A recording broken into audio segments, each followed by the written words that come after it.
ये कहानी एक कंपनी की है जो काफी घाटे में जा रही थी। कंपनी का मालिक और कर्मचारी इस बात से काफी परेशान थे क्योंकि कंपनी की ग्रोथ के साथ साथ उनकी ग्रोथ भी रुकी हुई थी। एक दिन उस कंपनी के मालिक ने कंपनी के गेट पर एक नोटिस लगा दिया जिस पर लिखा था, कल रात उस कर्मचारी की मौत हो गई, जिसकी वजह से इस कंपनी की और आपकी ग्रोथ नहीं हो पा रही थी और शोक मनाने के लिए हम सभी 1 घंटे बाद ऑडिटोरियम में मिलेंगे। ये बात सुनकर सभी कर्मचारी थोड़ा दुखी भी थे और खुश भी थे। दुखी इसलिए थे क्योंकि उनके साथ का ही कोई अब इस दुनिया में नहीं रहा, लेकिन वो इस बात से खुश भी थे कि अब वो व्यक्ति नहीं रहा जिसकी वजह से उनकी और उनकी कंपनी दोनों की ग्रोथ नहीं हो पा रही थी।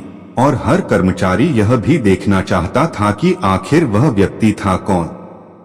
1 घंटे बाद सभी कर्मचारी ऑडिटोरियम में पहुंच गए।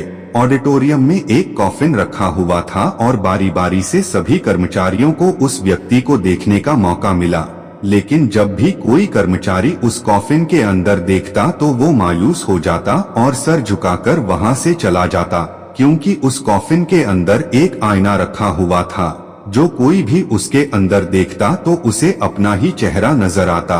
उस कॉफिन में खुद को देखकर कर्मचारी ये बात समझ गए कि कंपनी की ग्रोथ किसी और की नहीं बल्कि उन्हीं लोगों की वजह से कम हो रही है जो उस कंपनी में काम करते हैं।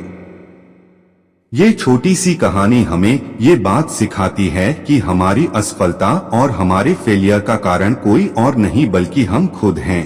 अगर हम अपने काम में अपना 100% एफर्ट नहीं देंगे तो हमारी ग्रोथ कभी हो ही नहीं सकती।